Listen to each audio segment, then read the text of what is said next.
मंत्री जी नमस्कार। नमस्कार। बहुत इम्पोर्टेंट पोर्टफोलियो जो है वो आपके अंडर में आता है एज एन एमओएस। क्या आपको लगता है कि अब हमारे देश में एक होड़ लगी हुई है, स्टेट्स के बीच में, सिटीज़ के बीच में कंपटीशन चल रहा है कि कौन सबसे ज़्यादा इंफ्रास्ट्रक्चर दिखाए और इसमें सबसे ज़्यादा पहला नंबर कनेक्टिविटी रोड और हाईवेज का आता है? सबसे पहले तो मैं आप सबका भी बहुत बहुत धन्यवाद करता हूं और एनडीटीवी और उनके पार्टनर्स का भी कि आज इस फोरम पर मैं यहां पर हूं, आपने इनवाइट किया। Thank you very much for that. देश के अंदर 2014 से पहले और 2014 के बाद बहुत बड़ा ट्रांसफॉर्मेशन आया और इस ट्रांसफॉर्मेशन का सबसे बड़ा कारण आप डिफरेंस देखेंगे आज़ादी के बाद से लेकर के 2014 तक के जो 65-67 साल और 14 से लेकर के अब 25 तक के 11 साल का जो इतना बड़ा ट्रांसफॉर्मेशन है, उसके पीछे सबसे बड़ा कारण देश के प्रधानमंत्री आदरणीय नरेंद्र मोदी जी की सोच और उनकी टीम के द्वारा उस प्लानिंग का एग्जीक्यूशन। जी पर्टिकुलरली जब मैं रोड इंफ्रास्ट्रक्चर की बात करता हूं तो 2014 से पहले देश के अंदर 91,000 किलोमीटर का नेशनल हाईवेज थे। जी आज वो बढ़कर 1,40,000 किलोमीटर का नेशनल हाईवे बना है। मतलब 11 वर्षों में लगभग 55,000 किलोमीटर का नेशनल हाईवे बनके तैयार हुआ है, जनता के लिए, जनता को सुपुर्द किया गया है। जी और इसमें इम्पॉर्टेंट बात ये भी है, जो हाई स्पीड कॉरिडोर्स 2014 से पहले थे वो लगभग 94 किलोमीटर्स के थे।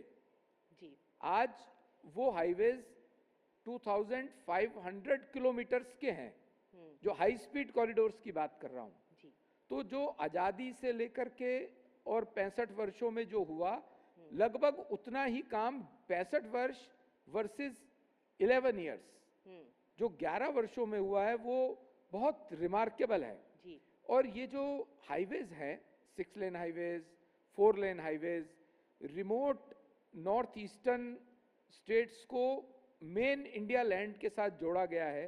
ये बहुत रिमार्केबल काम हुआ है और ये सिर्फ रोड्स कंक्रीट के स्ट्रक्चर्स भर नहीं है, ये देश की इकोनॉमी के हाईवेज हैं। जी देश की इकोनॉमी जो आज विश्व का चौथे नंबर का सबसे बड़ा इकोनॉमिक पावर बना है भारत, उसके पीछे इन हाईवेज का बहुत बड़ा कंट्रीब्यूशन है।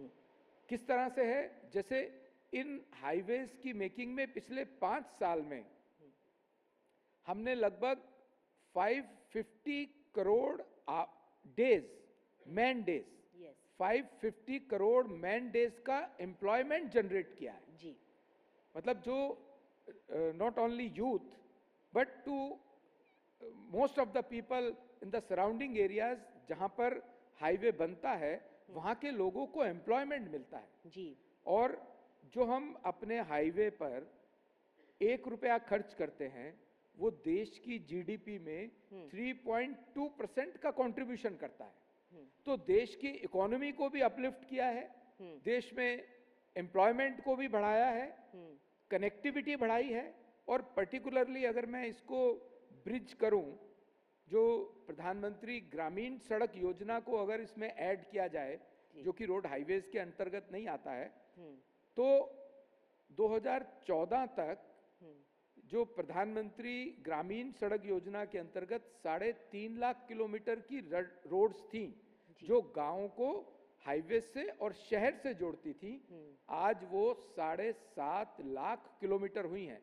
मतलब 11 साल में लगभग 4 लाख किलोमीटर के गांव से हाईवेज को और शहरों को जोड़ने वाली रोड्स बनी है, जिसके कारण से इकोनॉमी अपलिफ्ट हुई है। कैसे? जैसे गांव की जो प्रोड्यूस है, जो पेरिशेबल आइटम्स हैं, फ्रूट्स हैं, वेजिटेबल्स हैं, मिल्क प्रोडक्ट्स हैं, वो सब गांव से शहर तक पहुंचने में हाईवेज तक पहुंचने में 12 घंटे, 14 घंटे, 15 घंटे लगा करते थे, जो आज देश के किसी भी गांव से अगर किसी भी शहर तक उनका गांव का प्रोड्यूस पहुंचना है तो वो 3-4 घंटे में पहुंचता है। मतलब अगर मैं कहूं कि कोई भी गांव देश का आज अपने किसी भी हाईवे से मैक्सिमम 100 किलोमीटर दूर है। प्रधानमंत्री ग्रामीण सड़क योजना मतलब 100 kilometre means not more than 2 hours of the journey. तो 8-10 घंटे की जर्नी उनका प्रोड्यूस हाईवेज तक पहुंच के शहरों तक पहुंचना, और कहां केवल 2 घंटे में पूरे देश की बात कर रहा हूं जी। तो ये एक बहुत बड़ा देश के अंदर ट्रांसफॉर्मेशन आया, जिसके कारण से रूरल एरियाज के भी इकोनॉमिक अपलिफ्टमेंट हुआ है, जिसमें बहुत बड़ा कंट्रीब्यूशन हमारे रोड हाईवेज का है जी। रोड नेटवर्क बढ़ता है, व्यापार बढ़ता है विकसित भारत के लिए। तो मंत्री जी, हम जब इसको देखें, इसमें अब टेक्नोलॉजी का कितना बड़ा योगदान रहा है और सरकार की तरफ से हम कितना टेक्नोलॉजी को इनकॉर्पोरेट कर रहे हैं कि हमारे नेटवर्क अच्छे बने और एक एफिशिएंसी भी आए और हम फ्यूचर रेडी बने। देखिए, टेक्नोलॉजी का तो एक सबसे बड़ा उदाहरण देश के अंदर प्रधानमंत्री नरेंद्र मोदी जी के नेतृत्व में जब 2014 में प्रधानमंत्री जी ने लाल किले के प्राचीर से बैंक अकाउंट को आधार कार्ड के साथ जोड़ने की बात की थी जी, स्वच्छता की बात की थी, तो उस समय के क्रिटिक्स और अपोजिशन पार्टीज ने इस बात का मजाक उड़ाया था कि देश के प्रधानमंत्री इंडिपेंडेंस डे की स्पीच में बहुत माइनर और छोटी बातें कर रहे हैं। लेकिन आप उसका असर देखिए, आज देश में जितना डिजिटल ट्रांजैक्शन होता है, पूरे विश्व का 50% of the digital transaction Bharat में हो रहा है। और ये इसका कारण है कि प्रधानमंत्री जी की योजना से बैंक अकाउंट, मोबाइल और आधार कार्ड को कनेक्ट किया गया है, जिसके कारण से आज जो गरीब से गरीब, छोटे से छोटा व्यापारी, रेडी पटरी वाला व्यापारी भी है, वो भी यूपीआई के माध्यम से डिजिटल ट्रांजैक्शन करता है जी। जब वो डिजिटल ट्रांजैक्शन करता है तो इसका अर्थ ये है कि वो इकोनॉमी की मेन स्ट्रीम में जा रहा है। और इसका सबसे बड़ा फायदा ये होता है कि आज किसी भी सरकार की योजना का पैसा जब बेनिफिशरीज तक पहुंचता है, जैसे उज्ज्वला योजना में लगभग 10 करोड़ के करीब गरीब माता बहनों को गैस का सिलेंडर, चूल्हा मुफ्त मिला है, और उसकी जो सब्सिडी है वो डायरेक्ट बेनिफिट ट्रांसफर जो इंप्लीमेंट किया गया, उसके कारण से सरकार के द्वारा दिया गया एक एक पैसा सीधा एक बटन दबा के सरकारी दफ्तर से, सरकारी बैंक से बेनिफिशियरी के अकाउंट में जाता है। मतलब बीच में से कोई बिचौलिया नहीं है, नो ब्यूरोक्रेट्स, नो पॉलिटिशियंस। और ये भ्रष्टाचार का इतना बड़ा अड्डा हुआ करता था 2014 से पहले, जो अब नेग्लिजिबल नहीं, जीरो हो गया है। ये डिजिटल ट्रांजैक्शन का एक और बड़ा बेनिफिट हुआ है जी। इससे मेन इकोनॉमी जो हमारी आज 4th largest economy of the world बनी है, उसमें डायरेक्ट बेनिफिट ट्रांसफर और डिजिटल ट्रांजैक्शन का सबसे बड़ा हाथ है। ये सबसे बड़ा टेक्नोलॉजी का फायदा देशवासियों को हुआ है, करप्शन फ्री हुआ है। और इसके अलावा अगर हम रोड इंफ्रास्ट्रक्चर की बात करें तो उसमें आज जहां पर टोल का पेमेंट है वो फास्टैग से टोल पेमेंट होता है, रुकने की जरूरत नहीं है, कैश पैसा देने की जरूरत नहीं है, जाम मुक्त हुआ है, पॉल्यूशन फ्री हुआ है। अब जो टोल प्लाजाज हैं वहां पर लंबी लंबी लाइनें नहीं दिखाई देती। और तो और बहुत से स्थानों पर हम ऑटोमेटिक नंबर प्लेट रिकॉग्निशन के माध्यम से भी, जो कि अब हम पूरे देश में लागू करने जा रहे हैं, कि आप जितना हाईवे पर ट्रेवल करेंगे, अभी क्या होता है कि आप एक जगह से हाईवे पे एंटर किया, टोल पेमेंट किया, चाहे आप 10 किलोमीटर बाद एग्जिट कर जाएं, पर आपको टोल उतना ही देना पड़ेगा जितना उस पर स्पेसिफाइड है।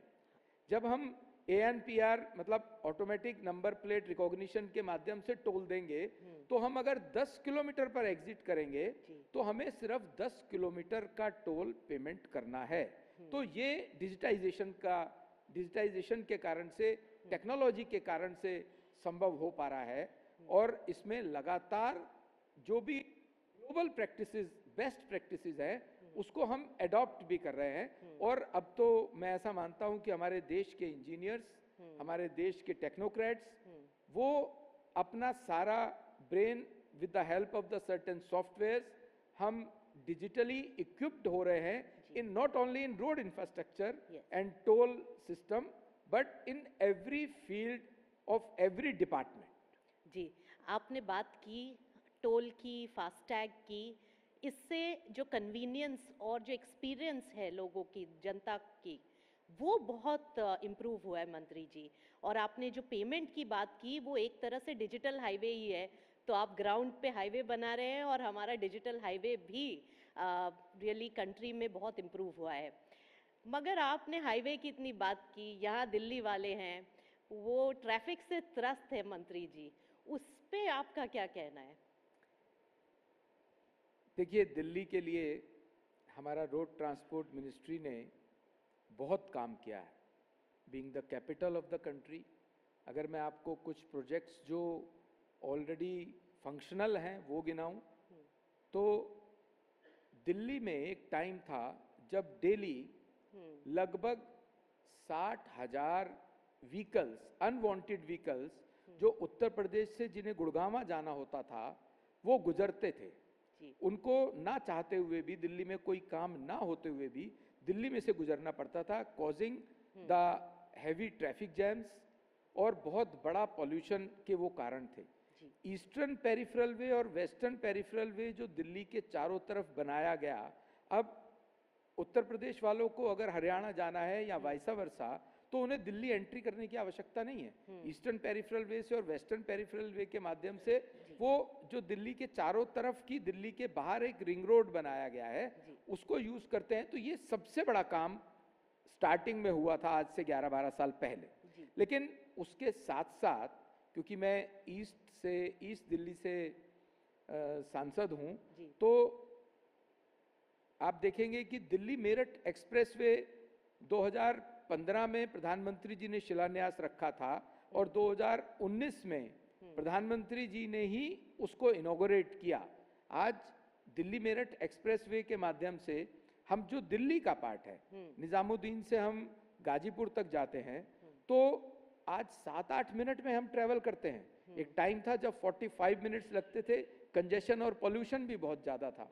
इसके साथ साथ ही उसी रूट पर रैपिड मेट्रो स्टार्ट हो गई है, जो कि सराय काले खां से लेकर के मेरठ मोदीपुरम तक मेरठ तक स्टार्ट हो गई है। वो भी रैपिड मेट्रो भी प्रधानमंत्री जी का सोच और हमारा यूडी मिनिस्ट्री का इम्प्लीमेंटेशन, जिसके कारण से आज महज 35 मिनट में हम निजामुद्दीन से मेरठ तक पहुंच जाते हैं, जिसमें 2-2 घंटे लगा करते थे। एक alternative system of transport develop हुआ। दिल्ली के अंदर मेट्रो को लेकर के इतना बड़ा मेट्रो का जाल बिछा है, जिसके कारण से पब्लिक ट्रांसपोर्ट के कारण से ट्रैफिक कंजेशन कम हुआ है और पॉल्यूशन कम हुआ है। इसके साथ साथ आपको ध्यान होगा कि एक समय था जब धौला कुआं का जो चौराहा था, जो मेन दिल्ली के लोगों को जब एयरपोर्ट जाना होता था, तो 1-1.5 घंटा धौला कुआं के चौराहे पर जाम लगता था और फ्लाइट्स मिस होती थी। वो हमारे रोड ट्रांसपोर्ट मिनिस्ट्री ने ही उस चौराहे को रेड लाइट फ्री किया, वहां पे डिफरेंट फ्लाईओवर्स और सर्कुलर रोड्स बनाई, जिसके कारण से ट्रैफिक स्मूथ हुआ, जाम से मुक्ति मिली और पॉल्यूशन से भी मुक्ति मिली। सिमिलरली एम्स के पास जो सारा सर्कुलर रोड्स का जाल बिछाया गया, उसके कारण से वो चौराहा भी डिकंजेस्ट हुआ है। पर इसके साथ साथ अभी रिसेंटली 17 अगस्त को प्रधानमंत्री जी ने, जो अभी पीछे 17 अगस्त गई है, UER 2 को इनॉग्रेट किया है। UER 2 का इतना बड़ा फायदा दिल्ली के लिए है कि जो हरियाणा से सोनीपत, पानीपत से आने वाले लोग हैं, उनको अगर इंटरनेशनल एयरपोर्ट जाना होता था तो उन्हें मुकरबा चौक से होकर के रोहिणी, पीरागढ़ी होते हुए 2 घंटे में पहुंचते थे। Traffic jam as well as pollution. और बारिश अगर हो जाए बारिश हो जाए तो उसकी प्रॉब्लम अलग रहती थी। लेकिन अब UER-2 के इनॉग्रेट होने से केवल सिंधु बॉर्डर से इंटरनेशनल एयरपोर्ट IGI पहुंचना है तो मुश्किल से 35-40 मिनट लगते हैं। रेड लाइट बिल्कुल नहीं है और सीधा ट्रैफिक सिटी में से होकर के नहीं जाना। ये भी दिल्ली डीकंजेशन का प्लान है। द्वारका एक्सप्रेसवे प्रधानमंत्री जी ने उससे 1 साल पहले इनॉग्रेट किया था। दिल्ली से हरियाणा की तरफ जाने वाला ट्रैफिक है वो द्वारका मानेसर जाने वाला ट्रैफिक वहाँ से धौला कुआं से द्वारका एक्सप्रेसवे के माध्यम से जाता है। अभी हमने रिसेंटली प्रधानमंत्री जी ने ही अनाउंस किया है दिल्ली में लगभग 65,000 करोड़ का प्रोजेक्ट्स दिल्ली को डीकंजेस्ट करने के लिए प्लानिंग में लिए हैं, जिसमें बहुत से हमारे युवा साथी गुड़गांव जाते हैं रोज काम करने के लिए और वहाँ पर जो गुड़गांव का दिल्ली का बॉर्डर है वहाँ पर आधा घंटा पौने घंटे का जाम अभी भी सुबह शाम मिलता है। तो उसको कम करने के लिए और रादर खत्म करने के लिए नया प्रोजेक्ट हमने प्लान किया है जिसका DPR स्टेज पे है, जो हम शिव मूर्ति से नेल्सन मंडेला मार्ग तक लगभग 5 किलोमीटर की एक टनल बनाने जा रहे हैं 3,000 करोड़ की लागत से। इससे भी वहाँ का ट्रैफिक खत्म होता है, पॉल्यूशन खत्म होता है। इसके साथ साथ क्योंकि UER-2 बनता है और दिल्ली देहरादून एक्सप्रेसवे अक्षरधाम से शुरू होकर के नया एक्सप्रेसवे जल्दी इनॉग्रेट होने वाला है, जो कि दिल्ली से देहरादून जाने में 5-5.5 घंटे लगा करते थे, अब केवल 2, सवा 2, 2.5 घंटे में दिल्ली से देहरादून पहुंच पाएंगे। और UER-2 को दिल्ली देहरादून से कनेक्ट करने के लिए हमने योजना बनाई है। UER-2 के अलीपुर के पॉइंट से और ट्रॉनिका सिटी जो उत्तर प्रदेश के स्टार्टिंग दिल्ली उत्तर प्रदेश बॉर्डर पर है वहां पर एक स्पर बना रहे हैं ताकि जिस हरियाणा से आने वाले व्यक्ति को देहरादून जाना है तो उसको दिल्ली में अक्षरधाम तक ना आना पड़े, and vice versa also. Similarly Dehradun से आने वाला है या उत्तर प्रदेश से आने वाले ट्रैफिक को अगर नोएडा जाना है तो अभी उसको पूरा दिल्ली देहरादून क्रॉस करके अक्षरधाम से होते हुए नोएडा गेट से एंट्री करनी पड़ेगी। अब उसमें हमने ये प्लान किया है कि हम ट्रॉनिका सिटी से ही गाजियाबाद होते हुए नोएडा तक का एक स्पर तैयार करेंगे, जो कि फरीदाबाद होता हुआ, सोना होता हुआ दिल्ली मुंबई एक्सप्रेसवे को टच करेगा। अभी मैं दिल्ली मुंबई एक्सप्रेसवे के बारे में भी आपको बताऊंगा, लेकिन उससे पहले अभी कालिंदी कुंज एरिया में बहुत ज्यादा जाम लगता है उस चौराहे पर। मेरी कॉन्स्टिट्यूएंसी में भी आता है। हमने उसको भी red light free, traffic congestion free करने का प्लान किया है, वो भी DPR स्टेज पर है। इसी तरह से हमारे और भी प्लान्स हैं जिसमें दिल्ली के चारों तरफ का ट्रैफिक जिसको अनवांटेडली दिल्ली के सेंटर में नहीं आना पड़े और पर्टिकुलरली एयरपोर्ट जाने की connectivity through out Delhi seamless हो। जैसे एम्स INA के पास से अगर इंदिरा गांधी इंटरनेशनल एयरपोर्ट तक जाना है तो हम एलिवेटेड रोड बनाने का हमारा प्लान है, जो कि फर्दर DPR स्टेज पर है। ये जो मैंने आपको प्रोजेक्ट बताए हैं ये सब प्रोजेक्ट दिल्ली को डीकंजेशन करने के लिए हैं और हम अगले 4 साल के अंदर अंदर ये प्रोजेक्ट जनता के सुपुर्द भी करेंगे। दिल्ली में अब जो हमारी भारतीय जनता पार्टी की रेखा जी की सरकार है ये उनके भी मदद के कारण हो पाया है, because ultimately Delhi government have to accept all these projects not to contribute financially but to contribute in certain other ways also, which after assuming power as CM Rekha ji has initiated in the month of March, हम इन projects को start कर पाए। नहीं, state centre का जो है alignment होना बहुत ज़रूरी है इतने बड़े प्रोजेक्ट्स के लिए। तो आपने जो बताए जो डिटेल्स उसमें काफ़ी कुछ सालों में काफ़ी चेंजेस आ सकते हैं। बट मंत्री जी ये तो हुए ईज़ ऑफ सिटीजन्स की बात, हम सब जनता की बात, मगर दिल्ली इतना इम्पोर्टेंट शहर है, आज FDI को भी अट्रैक्ट करने के लिए नेटवर्क होना बहुत ज़रूरी है।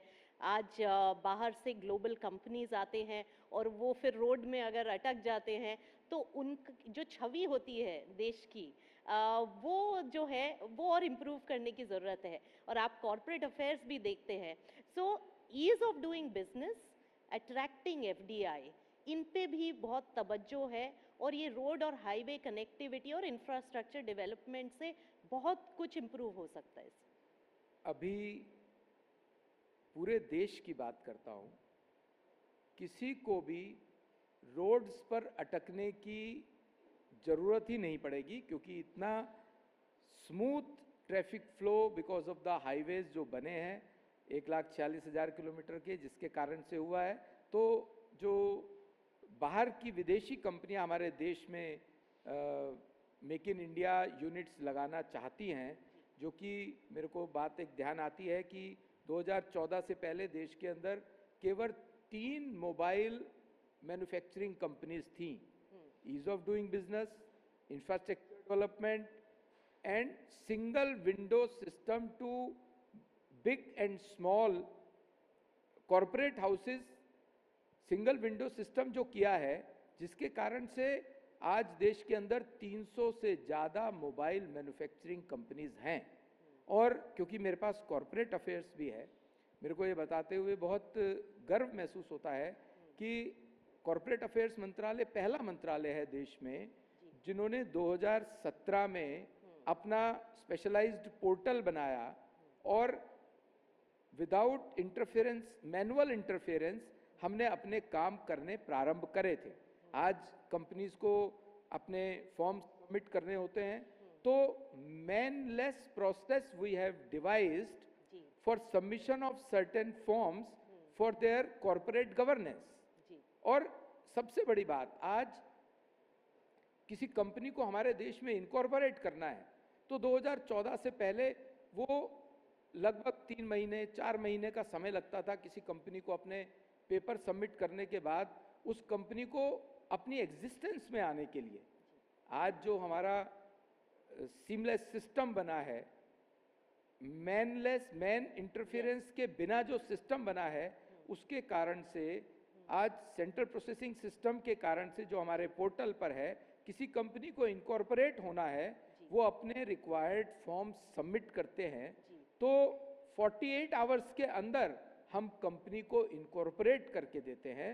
और इसके साथ साथ जो नेसेसरी रजिस्ट्रेशंस है, इवन बैंक अकाउंट है, पैन कार्ड है, टेन नंबर है, टिन नंबर है, ऐसे शॉप एस्टेब्लिशमेंट, फैक्ट्री लाइसेंस है, ये सब लाइसेंसेस भी हम उनके इनकॉर्पोरेशन के साथ 48 आवर्स के अंदर उनको देते हैं, ताकि जिस दिन कंपनी इनकॉर्पोरेट होती है उसी दिन, उसके अगले दिन से वो अपनी फंक्शनिंग स्टार्ट कर सकती है।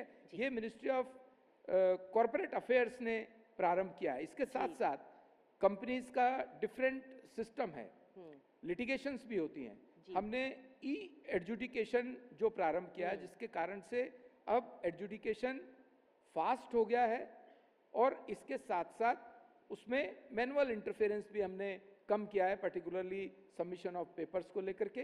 और जो हमने लेटेस्ट अमेंडमेंट्स अब तक 2014 से लेकर के अब तक कंपनीज लॉ में किया है, कंपनीज एक्ट में किया है, उसमें अब तक 63 ऑफेंसेस को डिक्रिमिनलाइज किया है। जो प्रोसीजरल फ्लॉज रहते हैं, कमियां रहती हैं, उनको हमने डिक्रिमिनलाइज किया है। तो this is all about ease of doing business to small and big corporate houses. जी, आपने मंत्री जी बहुत मार्गदर्शन दिया। आपके नेतृत्व में स्पेशली रोड ट्रांसपोर्ट जो विकसित हो रहा है भारत में, वो बहुत इम्पोर्टेंट है और हम देखेंगे और सारे प्रोजेक्ट्स कितने अच्छे से कंट्री का, देश का भला करते हैं, आगे जाके इम्प्रूवमेंट होता है हमारा। थैंक यू मंत्री जी। बहुत बहुत धन्यवाद जी।